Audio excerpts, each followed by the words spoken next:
7月16日上午10點，白鹿的一條微博長文把整個娛樂圈的注意力都拉了過去。他宣布與歡娛影視長達10年的經濟合作，在合約到期後，雙方不再續約。這條消息之所以炸得這麼快，不是因為解約2個字本身有多稀奇，內娛藝人解約幾乎年年都有。真正讓網友停下來討論的是這次分手的方式，沒有撕破臉，沒有互相指控，甚至連一貫敏感的資源分配公司克扣這些話題都沒有冒頭，取而代之的是一場被不少網友稱為內娛最體面分手的告別。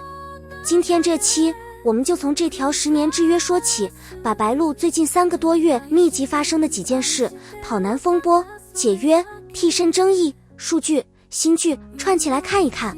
白鹿與歡娛的緣分要往回倒10年，他是歡娛旗下少數幾個真正從新人一路帶成當紅花旦的例子，不是簽進來就給資源砸的那種，而是經歷了漫長的配角期、小體量聚集積累，再到近幾年憑借多部作品站穩一線的完整成長軌跡。這層經歷也是這次分手能被稱為體面的關鍵背景。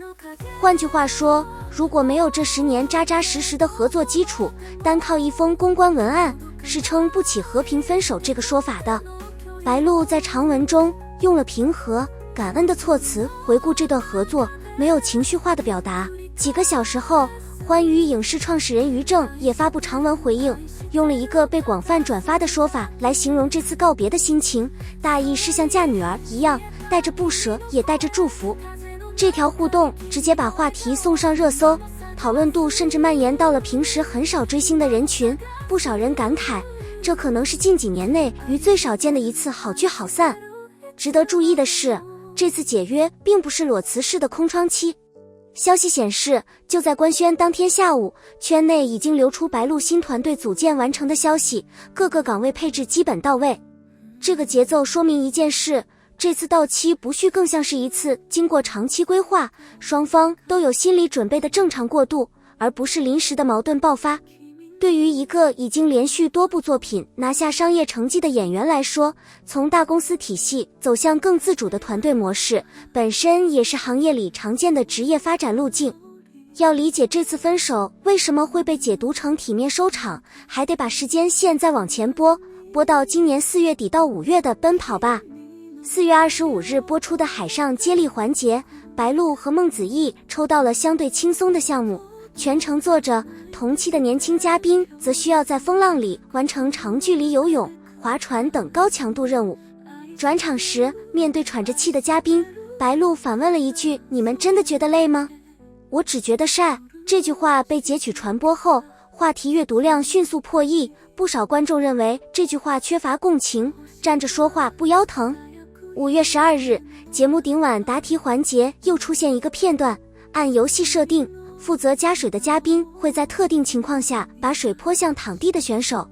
當時白鹿把水潑向了李晨面部，對方一度嗆咳，睜不開眼，而同場其他嘉賓在類似情節中普遍會避開臉部。節目組事後說明這是提前設計好的環節，但片段仍被不少網友認為分寸感不足。此外，他在節目中稱呼李晨、鄭愷為燃系老人家，也被部分觀眾解讀為對前輩不夠尊重，儘管粉絲澄清這類稱呼是常駐嘉賓之間的固定互梗。這2件事疊加發酵，直接反映在數據上。5月上旬3天內掉粉超10萬，到5月29日，白鹿掉粉近100萬登上熱搜，同期節目收視率也跌至開播14年來的歷史低點。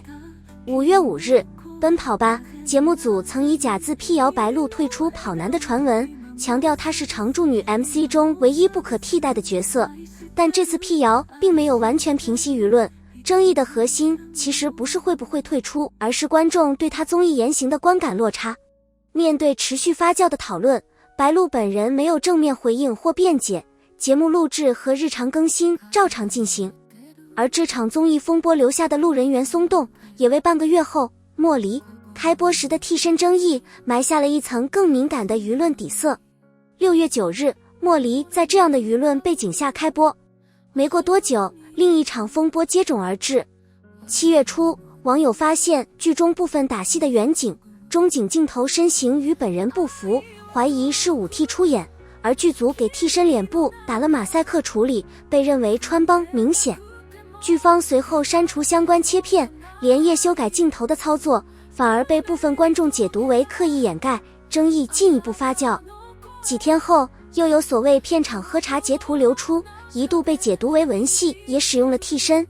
但經過對照莫離正片可以看到，劇中相關喝茶鏡頭均為本人完整拍攝，網傳截圖對應的橋段在劇本裡也並不存在，流出素材並未被剪進成片。關於五替部分，公開信息顯示，白鹿早年做過脊椎手術，脊椎長期存在僵硬問題，高強度武打動作確實存在身體限制，近景和核心對打戲份為本人完成，高危特技動作使用五替，這在行業內屬於常規操作。不過這場風波真正刺痛觀眾的，其實不完全是用沒用替身本身，而是兩點：一是此前團隊長期強調親自上陣拍戲吃苦的敬業形象與實際情況之間的落差，讓部分觀眾覺得人設與現實不符；二是劇組發現問題後沒有第一時間坦誠說明，而是選擇刪改、遮掩，這種處理方式本身放大了觀眾的不信任感。有意思的是，這場風波並沒有拖垮莫離本身的成績。莫離6月9日在騰訊視頻、央視雙平台開播，收官時實現了全集廣告冠名的商業成績。白鹿飾演的角色葉梨，熱度一度突破5億，拿下騰訊視頻2026年度劇集角色熱度第1名。6月的演員影響力熱度值也以斷層優勢排在月榜第1。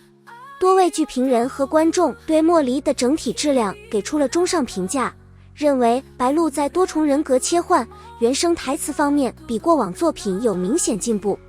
這也是為什麼把解約替身爭議數據成績這3件事放在一起看會更清楚，它們幾乎是同一時間線上並行發生的。作品本身的市場表現，某種程度上稀釋了爭議帶來的負面影響，而這也是這次解約能以體面收場的一個重要底氣。圍繞爭議的另一條線是白鹿團隊針對網絡不實信息的維權動作。7月14日，多名此前造謠的賬號集中發布手寫道歉信，承認造謠侵權。團隊及粉絲方面呼籲不轉發黑帖，單獨發布澄清，避免給不實信息帶來額外流量。同期，他與新歌相關的一起抄襲質疑，也在專業人士巴普澄清後，由音樂公司表示將走法律程序維權。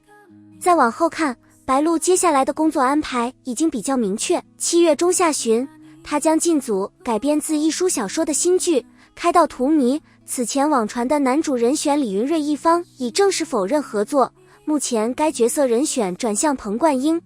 另外一個小細節也能看出，這次體面分手背後，他的狀態沒受太大影響。7月9日，孟子義新劇《百花殺》開播當天，白鹿主動發文為對方宣傳打 call， 稱坐等郡主好戲開場，這份姐妹情也被不少網友截圖傳播。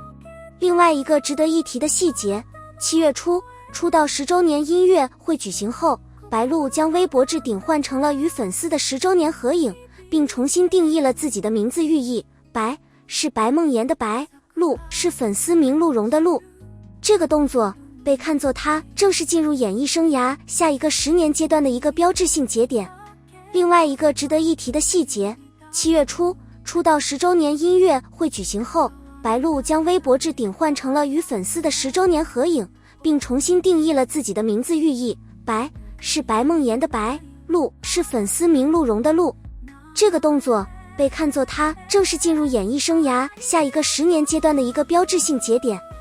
回過頭看，這3個多月裡，白鹿身上同時發生了綜藝風波、替身爭議、維權、數據、解約、新戲這幾條線，節奏很密。但從目前公開的信息來看，這次與歡娛的分手，雙方都沒有選擇對抗式的收尾，而是各自完整地表達了感謝。至於新團隊接下來會怎麼運作，開到荼蘼最終呈現如何，這些都還需要時間給答案。